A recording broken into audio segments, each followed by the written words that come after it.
우리가 신앙 고백할 때마다 이렇게 고백을 합니다. 예수님은 동정녀 마리아에게서 나시고 라고 우리가 고백을 합니다. 그렇습니다. 요셉과 마리아가 정혼했습니다. 우리나라와 좀 다릅니다만 약혼과 흡사한 정혼이 되었습니다. 근데 그 어느 날 보니까 마리아 배가 볼록볼록 나옵니다. 요셉이 아니 나와 정혼을 해놓고 저 여자는 왜 배가 나오는가? 나와는 아직까지 동침한 적도 없는데 수상하다. 그러나 그 당시에 이런 사실을 가지고 당시에 율법학자들이 알면은 동정녀는 돌에 맞아, 여기 마리아는 돌에 맞아 죽어야 됩니다. 여기 있는 요셉은 인격이 괜찮은 사람인지라 이 사실을 알리지 않고 조용히 관계를 정리하려고 그랬습니다. 그날 밤에 하나님께서 사자를 보내서 요셉아, 너와 정혼한 마리아는 그런 그 나쁜 여자가 아니다. 바로 성령으로 말미암아 하나님의 자녀를, 하나님의 아들을 잉태했다고 하는 사실을 알려주었습니다. 그리고 나서 여기 있는 요셉은 오해가 풀리게 되었고 이 마리아를 부인으로 데려왔습니다마는 예수님을 낳기까지 동침하지 아니했다라고 성경은 말씀하고 있습니다. 그러나 예수님을 출생하셨습니다. 예수님은 죄 없이 이 땅에 오셔야 되겠기에 어떤 아빠와 엄마가 아닌 동정녀라고 하는 마리아, 남자를 알지 못하는 처녀의 몸을 통해서 예수님이 이 땅에 출생을 하셨습니다. 죄 없이 오셨죠. 그리고 난 다음에 요셉과 마리아가 정식으로 결혼하고 그 다음에 쭉 자녀를 낳게 되었습니다. 그 자녀들은 사람의 족보로 볼 때 예수님의 동생이 되는 겁니다. 그 중에 하나가 유다라고 하는 사람인데 그가 예수님의 동생이죠. 오늘 1절에 보니까 예수 그리스도의 종이요 야고보의 형제인 유다는 이렇게 밝히고 있습니다. 여기에 나오는 야고보는 사도 야고보가 아니고 예수님의 동생 야고보로 말씀하고 있습니다. 예수님의 동생들은 예수님이 지상에 계셨을 때에는 예수님의 사역을 못마땅하게 생각했습니다. 우리 형님은 왜 저러는가 못마땅하게 생각하면서 그 사역에 걸림돌이 되었고 그 예수님을 그의 동생들은 믿지를 않았습니다. 그래서 우리가 요한복음 7장에 보면 이렇게 말씀합니다. 그 형제들까지도 예수를 믿지 아니함이로라 라고 그랬습니다. 그 형제들도 예수님을 믿지 않았습니다.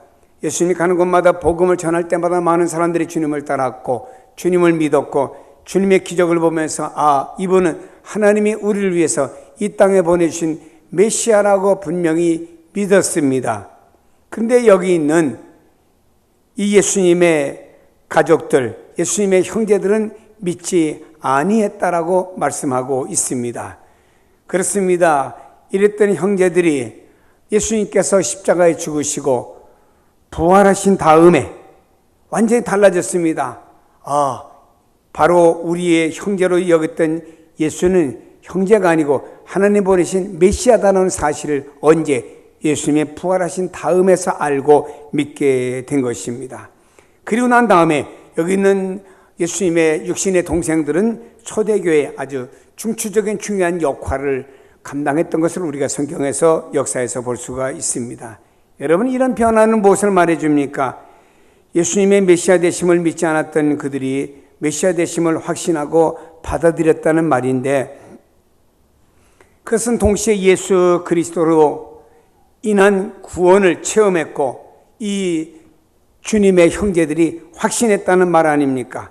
예수님을 메시아됨이 너무나 분명하기에 그를 믿음으로 구원받는다고 하는 사실을 저들이 믿었고 그 이후에는 제자들이 흔들리지 않았고 또 그리고 주님의 형제들도 흔들리지 않았고 심지어는 유다서까지도 이렇게 쓰면서 우리에게 말씀을 전해주고 있는 것입니다. 여러분, 유다가 살았던 당시에 사도들은 뜨거운 복음 전파를 통해서 급속히 복음이 막 퍼지면서 많은 사람들이 예수 믿고 공동체가 생겨나며 가는 곳마다 교회가 생겨나게 되었습니다. 하지만 당시의 교통은 오늘날과 같이 좋은 교통 상황이 아니었습니다.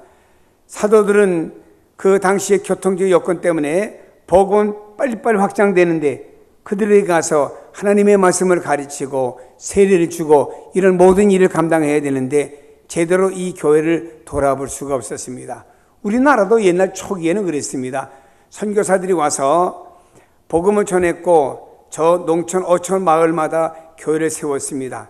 그리고 나서는 이 선교사님이 그 당시에는 말 타고 다녔고 걸어 다니면서 복음을 전하고 교회를 돌아보았습니다. 요즘같이 교통이 발달되거나 도로가 잘 된 그 시대가 아니었잖아요.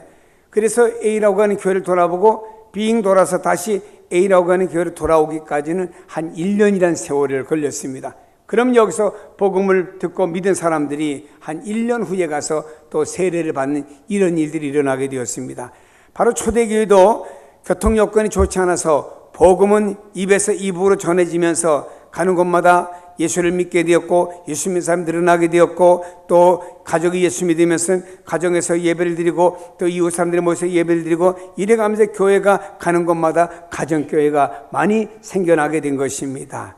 그런데 사도들이 돌면서 이들을 제대로 가르쳐 줄 수 있는 기회가 없다 보니까 이 틈을 타서 미혹하는 잘못된 사설들이 교회 안에 들어오게 되었고 성도들이 예수 그리스도의 구원의 진리를 떠나서 미혹당하는 일들이 초대교회에 발생하게 되었습니다. 이런 이단들과 잘못된 교리를 전파함으로 말미암아서 초대교회는 흔들리게 되었고 어떤 교회는 세워졌다가 파괴되는 현상까지 오게 되었습니다. 이것을 알았던 유다가 용납할 수가 없었습니다. 그래서 이런 교회들에게 다시 한번 예수 그리스도의 복음의 진리를 분명히 심어주고 이단 유혹으로부터 물리치고 교회를 굳건히 세우고 당신 개개인의 믿음을 굳건히 세울 목적을 가지고 오늘 유다서를 써가지고 이 쓴 유다서를 교회마다 돌려가면서 읽도록 하면서 이런 여러 가지 이단 사설에 교회가 매이지 않도록 하는 역할을 누가? 유다가 감당했다라고 하는 것입니다. 사랑하는 여러분, 마지막 때에는 신앙을 올바로 세우지 않으면 교회와 성도들은 경건은 상실할 수도 있고 심지어는 부끄러운 삶을 살아갈 수도 있다고 하는 것입니다. 경건을 상실한 그리스도인들의 모습이 오늘 성경에 이렇게 말씀하고 있습니다. 그들이 너희에게 말하기를 마지막 때에 자기의 경건치 않은 정욕대로 행하며 조롱하는 자들이 있으리라 하였나니 이 사람들은 분열을 일으키는 자며 육체에 속한 자며 성령이 없는 자라고 말씀합니다.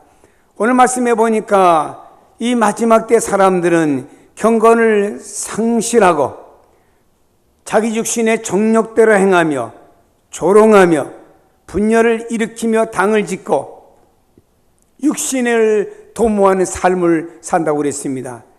그런데 성경은 중요하게 말씀했습니다. 이런 사람들에게는 성령이 없다고 그랬습니다. 성령이 없는 자니라 라고 말씀을 한 것입니다. 이렇게 성도들은 왜곡된 신앙으로 나가게 되는 것은 거짓 선지자들과 거짓 교사들로 인해서 왜곡된 길로 나가게 되는 것입니다. 성경의 갈라디아서도 보게 되면은 바울이 순수한 복음을 전했습니다. 그리고 바울이 갈라디아 지역을 떠났어요. 나중에 들어보니까 갈라디아 교회 안에 거짓 교사들이 들어와서 그 교인들을 미혹해가지고 교인들이 흔들린다는 소식을 듣게 되었습니다. 그때 바울이 갈라디아서라고 하는 책을 써가지고 편지를 보내면서 내가 전했던 예수 그리스도 복음 위에 든든히 서면 되지 다른 잘못된 사설에 이렇게 흔들리지 말라고 바울이 권면하고 말씀한 것을 보게 됩니다. 여러분 성경의 주님도 이렇게 말씀하셨어요. 마태복음 24장에 보면 말세에는 적그리스도와 거짓 선지자가 많이 일어난다고 그랬습니다. 우리가 지금 세상에 나가보면요, 잘못된 이단들이 얼마나 많은지 모릅니다. 우리는 헷갈립니다. 저 이단들은 돈도 많고 저 교회도 크기도 짓고 신도수도 많은데 우리 교회는 그만 못하지 않느냐, 이런 여러분들이 좀 헷갈리는 이런 생각을 가질는지도 모릅니다. 그러나 여러분, 성경 주님이 말씀하셨어요. 말세에는 이 거짓 선지자와 적그리스도가 많이 일어난다고 그랬습니다. 여러분, 마지막 때일수록 우리가 올바른 신학을 공부한 이런 전도자들, 또 목회자들을 만나고 올바른 가르침을 받는다고 하는 것은 우리의 영적인 생명에, 신앙의 생명에 아주 중요한 일이라는 사실을 믿으시기를 바랍니다. 오늘날의 교회가 세워졌지만 이단의 교회가 있습니다. 이단은 하지만 사이비성 있는 교회가 있습니다. 사이비성 있는 교회는 하지만 사랑 중심의 인본주의, 이성이 팔치는 이런 교회가 있습니다. 다시 말해 그리스도가 그 교회의 주인이 아닌 교회들이 많이 있다 이 말입니다.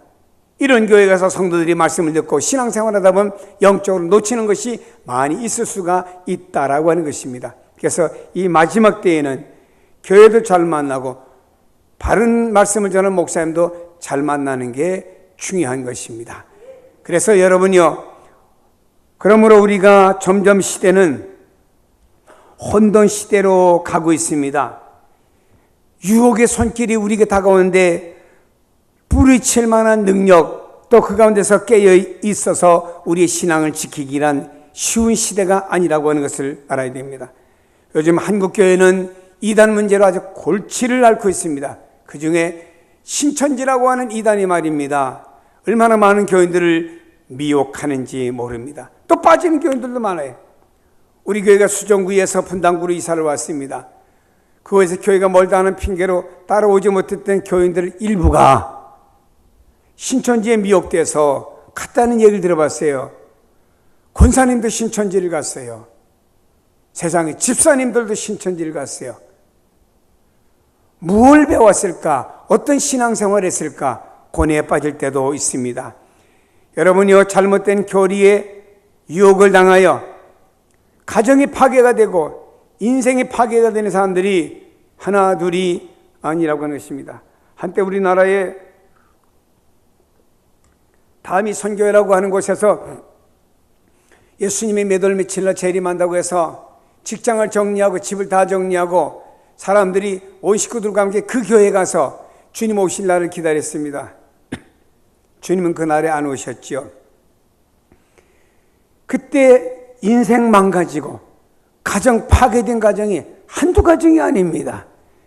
잘못된 교리에 미혹당하다 보니 가정도 삶도 모든 게 파괴되는 경우가 있음을 우리에게 알려주고 있는 것입니다. 여러분, 심지어는 경건한 교회까지도 미혹당하면 파괴될 수가 있습니다.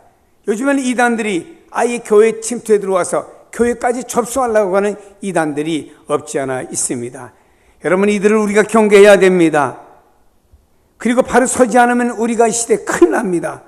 이렇게 점점 혼돈하며 온갖 이단들의 유혹이 기승을 부리는 세대에서 우리의 바른 신앙, 경건한 신앙을 지키기 위해서는 우리가 무엇을 해야 될까? 어떻게 해야 될까? 중요한 것이죠.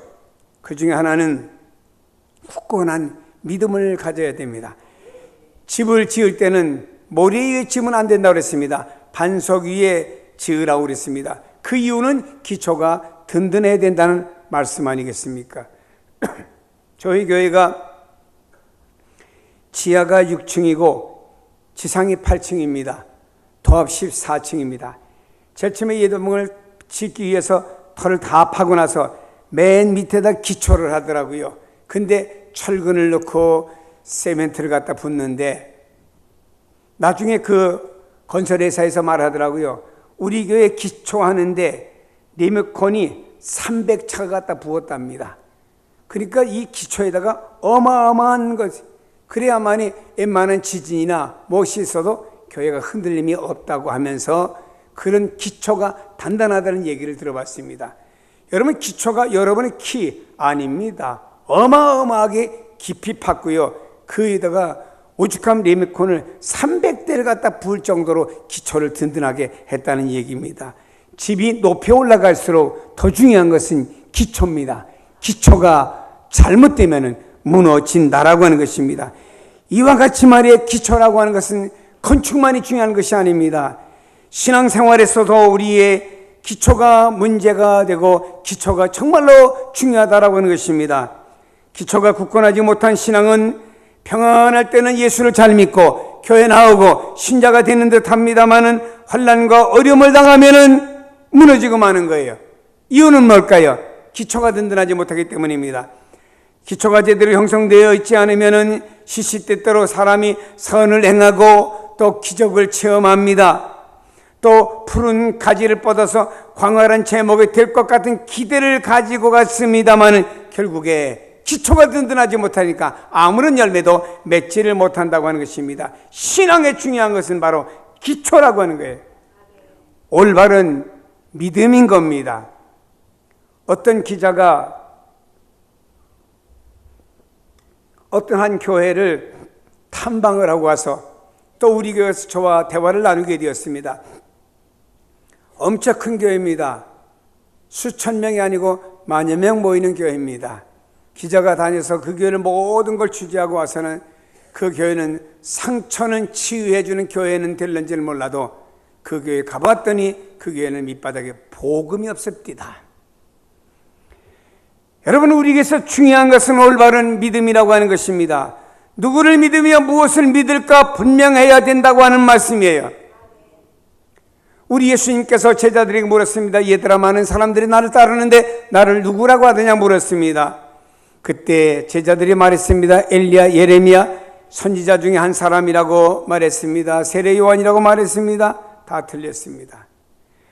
여러분, 엘리야가 메시아는 아니잖아요. 세례 요한이 메시아는 아니잖아요. 선지자가 하나님 뜻을 전달해 줄런지는 몰라도 메시아는 아니잖아요. 믿을 대상은 아니다 이 말입니다.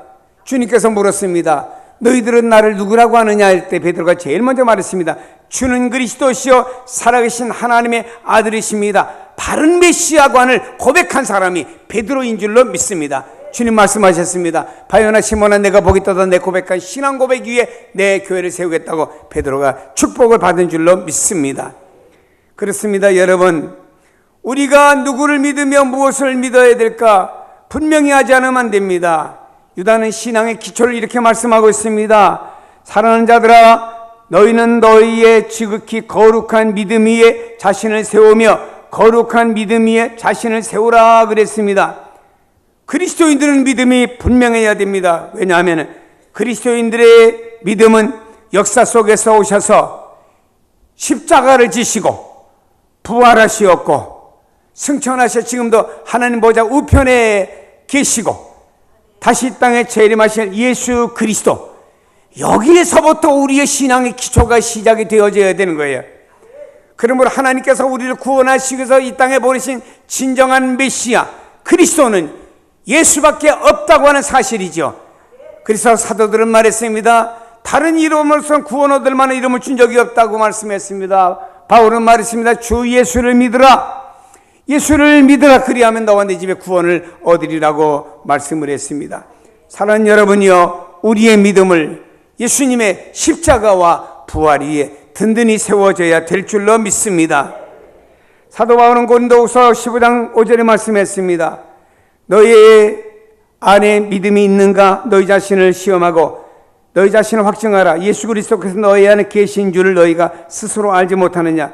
그렇지 않으면 너희가 버리운 잔이라고 말씀했습니다. 바울은 말했습니다.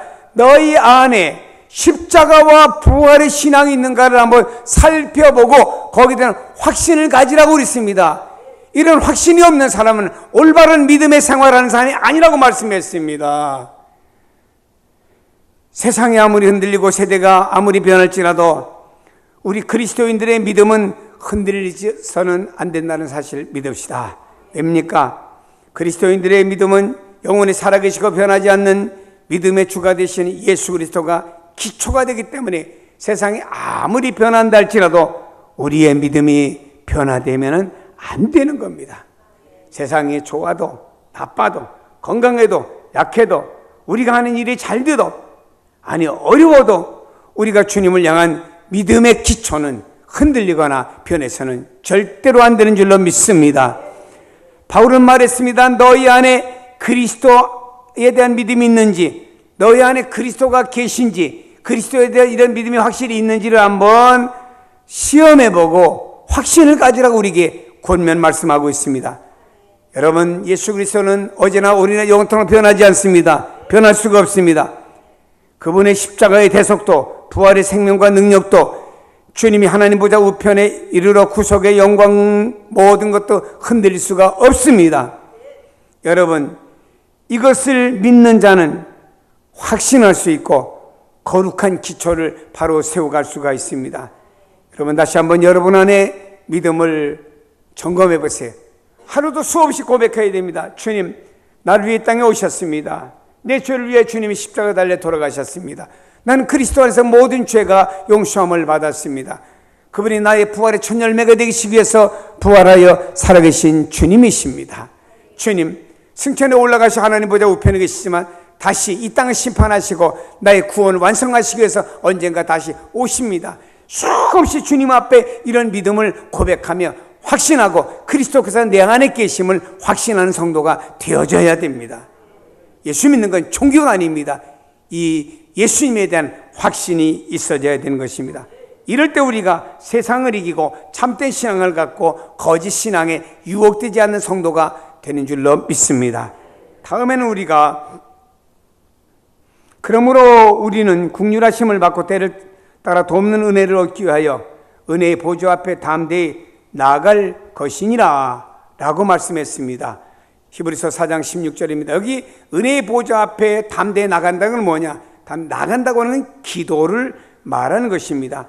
성경 또 이렇게 말씀하고 있습니다. 20절에 보니까 거룩한 믿음 위에 자신을 세우며 성령으로 기도하며 그랬습니다.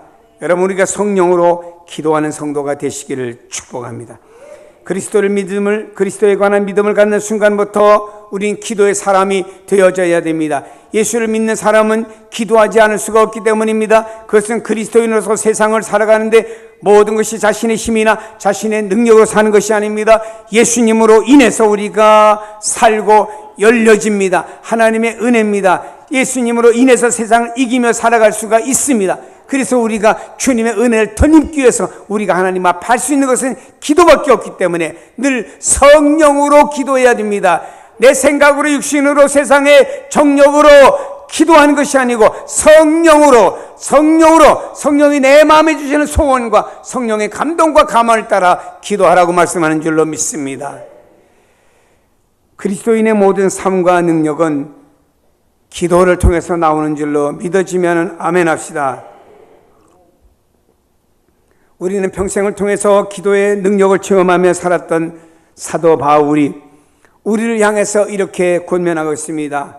너희는 쉬지 말고 기도하라고 그랬습니다. 강조했습니다. 힘주어 강조했습니다. 기도는 우리 모든 성도들을 모든 미혹으로부터 보호하고 능히 이기고 물리칠 수 있는 능력을 받는 방법이 기도인 줄로 믿습니다. 거짓 선지자들과 거짓 교사들이 아무리 교묘한 사술과 강력한 힘을 가지고 우리를 미혹한다 할지라도 성령님의 감화 속에서 기도를 쉬지 않을 때 마귀의 모든 괴계는 깨트려질 것이고 승리하는 성도의 삶이 될 줄로 믿습니다. 그러므로 여러분요, 비록 우리 자신이 연약하고 부족할지라도 우리는 친히 간구하시는 성령의 감화를 힘입어서 쉬지 않고 하나님 앞에 기도를 드려야 됩니다. 연약한 자를 도우시는 주님이 계시기 때문입니다. 기도가 멀어지면 흔들릴 수 있습니다. 굳건한 믿음이 희미해질 수 있습니다. 그러나 기도하면 흔들리지 않습니다. 믿음이 더 견고해지는 줄로 믿습니다. 혼란한 시대에 모두 거짓 영과 미혹의 영들이 얼마나 우리에게 다가오는지는 모릅니다. 이런 것에서 우리가 하나님의 영광을 드러내고 승리하려고 하면은 나는 연약합니다. 나는 부족합니다. 하나님 도와주셔야 됩니다 하고 주님 앞에 무릎을 꿇게 될 때 주님으로부터 능력받아서 이깁니다. 왜냐? 주님이 세상을 이기셨기 때문에 이기신 주님과 더불어 내가 하나이기 때문에 나는 주님 안에서 세상을 이기는 사람이 될 줄로 믿습니다. 다음에 성경은 이렇게 말씀하고 있습니다. 주 예수 그리스도의 긍휼을 기다리라 그랬습니다. 성도 여러분의 주님의 국리를 바라보는 성도가 되옵시다. 우리는 거짓 영들과 그들의 추종자들과 싸우는 것은 쉽지 않다고 하는 것을 우리는 알고 있습니다. 그렇습니다. 만약 우리가 조금이라도 자신의 능력을 과시하고 믿음에 떠나 방심한다고 하면 우리는 이 싸움에서 결코 승리하기가 어렵습니다. 그러므로 우리는 나의 연약함을 주님 앞에 솔직히 다 고백할 필요가 있습니다. 그리고 주님의 국리를 바라보고 그분의 도우심을 의지해야 됩니다. 그래 출애굽기 33장 19절에 말씀합니다. 하나님께서 이렇게 우리에게 말씀하고 있습니다. 나는 은혜 베풀 자에게 은혜를 베풀고 국리를 여길 자에게 국리를 베푸느니라 라고 말씀했습니다. 여러분, 주님의 은혜를 베푸는 자에게 은혜가 베풀어지고 주님이 국리를 베풀어 주시는 자에게 국리를 임하는 것입니다. 그러므로 주님이 은혜를 입혀주시고 국리를 여기는 사람이 누군가요? 누구에게 주님이 국리를 베풀어주고 은혜를 더 입혀줍니까? 그것은 주님을 의지하고 자신의 연약함을 고백하며 하나님의 국률이 없이는 나는 살아갈 수가 없습니다 라고 고백하는 사람이 그 국률을 덧입을 수 있는 줄로 믿으시기를 바랍니다. 그러므로 우리는 거짓 선지자들을 비롯한 온갖 악한 자들의 유혹과 핍박으로 인해서 어렵고 힘든 때일수록 더욱 주님의 국률을 바라보며 그분의 은혜를 힘입어 살아가는 성도가 됩시다. 우리의 신앙을 조롱하고 핍박하며 세상의 쾌락과 육체의 정력을 이용해서 우리를 미혹하는 자들과 그들의 세력을 이기는 것은 오직 주님을 의지하며 그분의 국률함과 그분의 은혜를 힘입을 때 비로소 가능한 것입니다. 비록 세상 앞에서 믿음으로 산다고 하는 것이 거대한 이리떼 앞에서 양같이 연약하고 초라한 처지이지만 이미 세상을 이기신 목자를 의지하면 됩니다. 그분의 국률하심과 은혜를 힘입을 때 세상을 능히 이기는 그리고 영광과 기쁨을 우리가 경험하게 될 줄로 믿습니다. 거대한 탕류처럼 말세가 올수록 더욱더 혼탁한 세상, 흔들린 세상 다가오고 있습니다. 이런 세상에서 우리가 이기기 위해서는 더욱 주님을 바라봐야 한다. 오늘날 이 시대는 진짜 비가 장마가 오고 난 다음에 흙탕물과 같이 많은 영적으로 혼탁한 시대입니다. 이런 세상 가운데서 우리가 흔들리지 않고 혼탁한 세상에 휘말리지 않기 위해서는 어떻게 해야 됩니까? 더 주님을 바로 바라보아야 됩니다. 히브리서 기자는 이렇게 말씀하고 있습니다. 믿음의 주여 또 온전케 하시는 이인 예수를 바라보자. 그는 그 앞에 있는 기쁨을 위하여 십자가를 참으사 부끄러움을 개의치 아니하시더니 하나님 보좌 우편에 앉으셨느니라. 혼탁한 세상을 따라갈 때 우리는 믿음의 주여 온전케 하시는 예수 그리스도를 바라보시기를 바랍니다.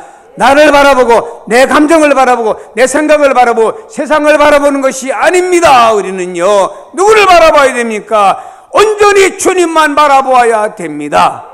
우리가 살아가는 모든 영적인 삶뿐만 아니고 육신의 삶도 주님의 국리를 통해서 살아갈 수 있기 때문에 우리는 오직 주님만 바라보아야 됩니다.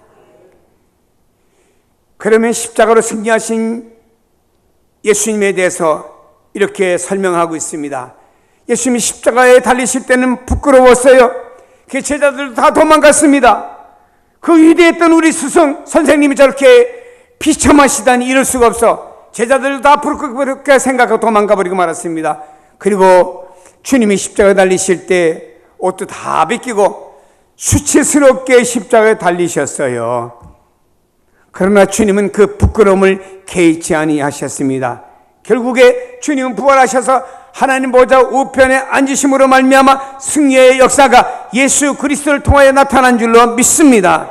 여러분, 십자가로 승리하신 예수님을 바라보며 따라가십시다. 세상은 점점 어지럽고 영적으로 혼돈하며 삶의 상황이 흉흉해지고 있는 세상 가운데 우리가 살아가고 있습니다. 많은 이단과 잘못된 신앙의 무리들이 우리를 혼탁하게 만들며 바른 믿음에서 우리를 끌어내리려고 하고 있어요. 오늘날 세상은 물질 만능과 풍요의 신앙이 여러분들의 경건한 신앙을 무력화시키고 있는 이런 세대 가운데 있고, 우리 신앙이 남아있다고 해도 형식과 외식적인 신앙에만 우리가 남아있는 이런 우리의 모습이 아닌가, 그래 우리의 삶들이 다 세속화로 향해 가는 우리가 아닌가를 돌아봐야 됩니다. 이런 상황은 바로 발세가 될수록 더 심화되고 있습니다. 사랑하는 여러분, 이런 가운데서 우리가 신앙을 지키며 승리하는 성도가 되어져야 됩니다. 성경에 보세요. 부름받은 사람은 많지만 택함받은 사람은 적고요. 양의 무리도 있습니다마는 염소의 무리도 있고요. 슬기로는 5처녀도 있지만 미련한 5처녀도 있대요. 여러분, 어떤 농부가 농사를 잘 지었습니다. 그 가을의 수확을 바라보며 농부가 눈과 밭을 바라보며 기뻐하고 있는데 어느 날 가을에 폭우가 쏟아져서 그 농작물이 다 물에 잠겨버리고 말았습니다. 이때 농부가 얼마나 허탈하겠습니까, 여러분? 이때 농부가 얼마나 허탈하겠어요. 학생들이 수능고사를 보기 위해서 시험 준비를 잘했는데 그날에 가서 이상하게 머리가 혼미하고 잘 이렇게 머리가 정돈이 안 되다 보니 시험을 망쳤어요. 그때 그 학생의 마음이 얼마나 허탈하겠습니까? 어떤 분이 먹지 않고 쓰지 않고 돈을 모았어요. 친구가 뭘 한다 해서 빌려줬습니다. 몽땅 다 뜯겨버렸어요. 이때 이 사람이 얼마나 허탈하겠습니까?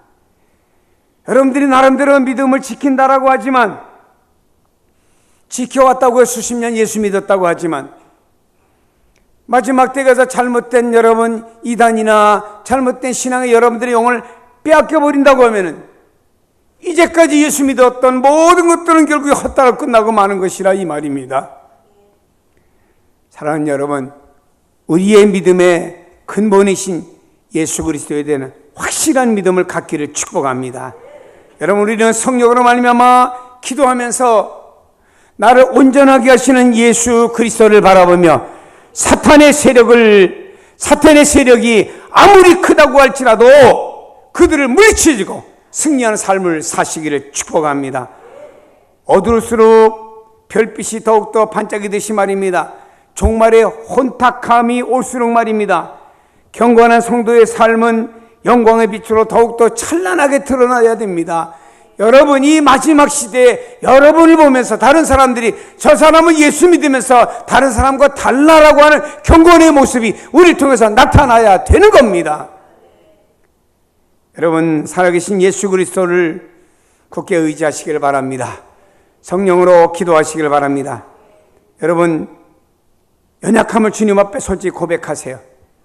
주님의 긍휼이 없이는 난 살아갈 수가 없습니다. 고백하시길 바랍니다. 그때 주님께서 여러분을 감싸 주실 것이고 모든 영적인 싸움에서 여러분을 승리하도록 주님이 만들어 주실 줄로 믿습니다. 주님이 여러분과 함께 하시면 그 주님이 이기신 능력이 나와 함께 하심으로 말미암아 나도 세상을 이길 수 있고 잘못된 세상을 이길 수도 있고 승리하는 성도가 될 줄로 믿습니다. 이 땅의 거짓과 이단 사상들과 사탄의 무리들이 너무나 많은 세상 가운데 우리가 살고 있습니다.